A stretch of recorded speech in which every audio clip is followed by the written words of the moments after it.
हम आपको हालांकि अब आप दिल्ली आ गए हैं, गृह मंत्रालय संभाल रहे हैं, लेकिन हम आपको थोड़ा सा असम लिए चलते हैं।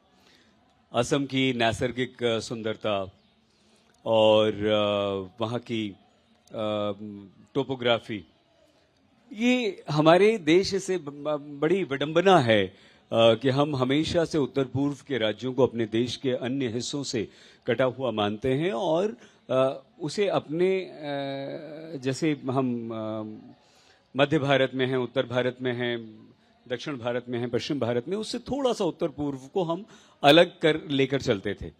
वो आपका एक्सपीरियंस कैसा रहा? वहाँ विभिन्न जिलों के जिलाधिकारी रहे, पूरे असम को आपने बहुत अच्छी तरह से देखा, समझा, अपने जीवन का बहुत अधिक समय आपने वहां पर बिताया।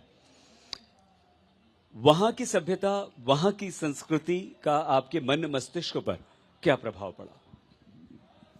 पिछले लगभग 4 वर्षों से मैं दिल्ली में हूं और अगर दिल्ली ने मुझे शुष्क और रूखा नहीं बनाया तो इसका श्रेय असम को जाता है, क्योंकि उसने अभी भी मेरे मन को हरा भरा रखा हुआ है, मेरे हृदय में नमी बनाए रखी है।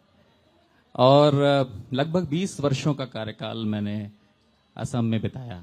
2 दशकों की ये यात्रा, इसने ऐसे अनुभव दिए, इतनी भावनाएं दी, ऐसे संबंध बनाए जिनसे मेरी संवेदनाएं और समृद्ध हुई और गहरी हुई।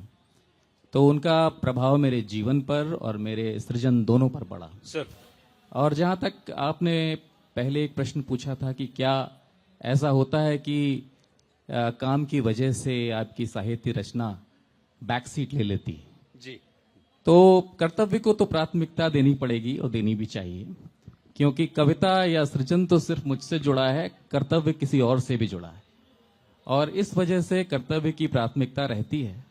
और धीरे धीरे लेकिन एक सामंजस्य बैठाने की जो शक्ति है, जो सामर्थ्य है, वो आ जाता है और मुझे लगता है कहीं वो बैलेंस, शायद फिर मैं कहूँगा कि ईश्वर की कृपा से फिर वो बैलेंस बनाने की स्थिति में आज हूँ।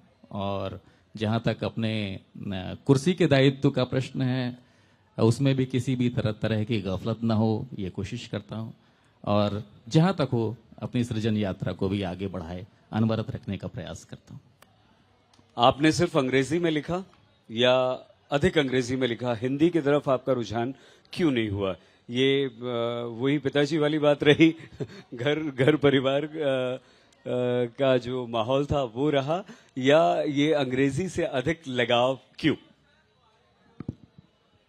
ये आपने इसका एक तरह से उत्तर हाँ, एक अंश में दिया कि साहित्य, पहले तो मैं ये बता दूं कि साहित्य का साहित्य भाषा पर डिपेंडेंट नहीं होती जी, ठीक है, भाषा साहित्य पर डिपेंड करता है।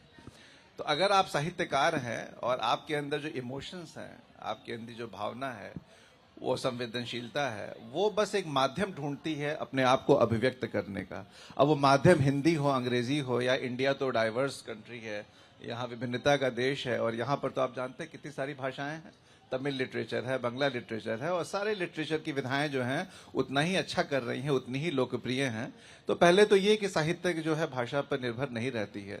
दूसरा, मेरा जहां तक सवाल है कि अंग्रेजी कैसे आई, तो वो फिर से वो घर का माहौल था और मेरे अंदर जो एक लिटरेरी सेंसिबिलिटी थी, संवेदनशीलता थी, वो उसको एक माध्यम मिला और अंग्रेजी का माध्यम मिला और अंग्रेजी से मैं रिलेट कर पाया उस समय। लेकिन सबसे अच्छी चीज ये हुई कि हमारे घर में हिंदी का भी बहुत अच्छा माहौल था। हमारे पिता वो इलाहाबाद विश्वविद्यालय के थे, तो वो जितना वो हमारे पिता हिंदी में कविता लिखते थे, अंग्रेजी के प्रोफेसर हिंदी में लिखते थे। तो हिंदी से भी जो मेरा एक लगाव है वो टूटा नहीं, कहीं बना रहा। और वो हिंदी की यात्रा भी हमारी, मैं बड़ा एंजॉय करता हूं। मैं मतलब हिंदी बोलना या हिंदी में, इवन मैं अब तो हिंदी ने इतना आकर्षित कर लिया मुझे कि मुझे लगता है कभी कभी कि मुझे हिंदी की तरफ भी जाना चाहिए, समय अगर हो। अभी सोचने की भाषा अंग्रेजी है, लेकिन हिंदी से भी मेरा लगाव उतनी ही प्रिय है हिंदी मुझे। तो मेरा बहुत, ये मेरे लिए सौभाग्य होगा, एक साहित्यिक विद्यार्थी के रूप में मेरे लिए सौभाग्य होगा कि मैं अंग्रेजी के अलावा हिंदी में भी अपने आप को अभिव्यक्त करूं। तो मेरे एक पर्सनालिटी में, मेरी जो पर्सनालिटी में एक तरह का फैलाव आएगा और वो मैं जस्ट वेट कर रहा हूं फॉर द राइट अपॉर्चुनिटी। मैं जरूर लिखूंगा हिंदी में।